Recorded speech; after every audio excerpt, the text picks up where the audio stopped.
د ملاکنډ مرکزي ښار بټخیله کې د انعامونو ورکولو دستوره ترسره شوه. دستوره کې د 9 او 10 امتحانونو کې پوزیشن اخیستونکي ماشومانو ته انعامات ورکړل شوي. دستوره کې سېنیټر مشتاق احمد خان د مشر میلمه په حیث ګډون کړی. د دې دستورې نور تفصیل ګورو د سید زمان سبا په دې رپورټ کې. د قانونو د پرمختګ دارومدار په تعلیم باندې دی او تل د نړۍ هغه قانونو مخ په وړاندې تک کړی دی چې په تعلیم خصوصي پاملرنه کړې ده. د 9 او 10 امتحانونو کې ښه پوزیشن ترلاسه کوونکي ماشومانو ته د انعاماتو ورکولو یو خوندوره دستوره د ملکنډ په مرکزي ښار بټخیله کې ترسره شوه چې پکې سېنیټر مشتاق احمد خان مشر میلمه و. په دستوره کې د استادانو سره ماشومانو او د هغوی پلارانو هم ګڼ شمېر کې ګډون وکړو. د سکول ماشومانو ټیبلو، کلتوري خاکې او ملي نغمې وړاندې کړې چې د دستورې خوندې یو په دوه کړو. دستوره کې مشر میلمه مشتاق احمد خان، اسسټنټ کمشنر بټخیله شکیل احمد او پرنسپل ثناء الله په غوره پوزیشن اخیستونکي ماشومانو کې انعامونه او په ښه کارکردګۍ استادانو ته شیلډونه ورکړه.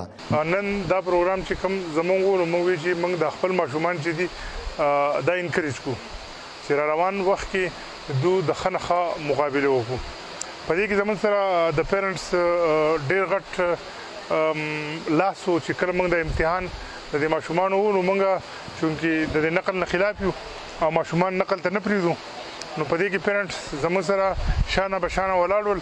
د 2% 3% خلک خو په هر ځای کې چې هغې د دې ملګرتیا کوي خو نور پیرنټس او خصوصا زه د خپل سټوډنټ شکریه ادا کوم چې سټوډنټس ځینې ډېر سټوډنټ داسې وو چې هغو پیرنټس ته وایي چې موږ خو پیپر ټول راځي نو په دې کې د نقل یا د خبرو اترو څه ضرورت دی. نن موږ په هغې خوشحالۍ کې دا پروګرام کړی و. والدین ته د دې ماشومانو او خوبیانو مخې ته راوستو په حوالې سره به زه ووایم نو دا پروګرام انتهایي ښه په ښه طریقه باندې وشو.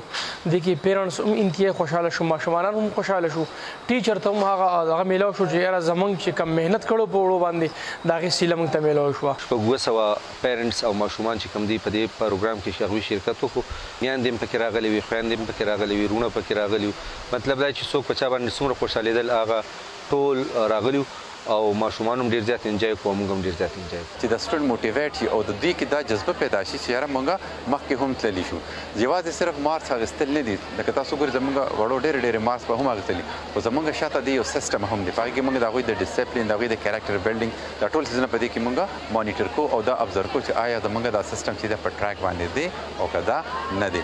دستورې ته د وینا په وخت مشر میلمه مشتاق احمد خان وویل چې دا خوشقسمته ماشومان دي چې په ښه تعلیمي ادارو کې تعلیمي زده کړې کوي. دې ماشومانو له د وخت قدر او پیدا ترې اخیستل پکار دي. ګنې ملک کې 3 کروړه ماشومان داسې دي چې د سکولونو نه بهر دي، نه سکول لري او نه استاد او نه ورته د زده کړې موقع په لاس ورکړی شوي دي. سید زمان سبا، هم پشتو ون نیوز، ملاکنډ، بټخیله.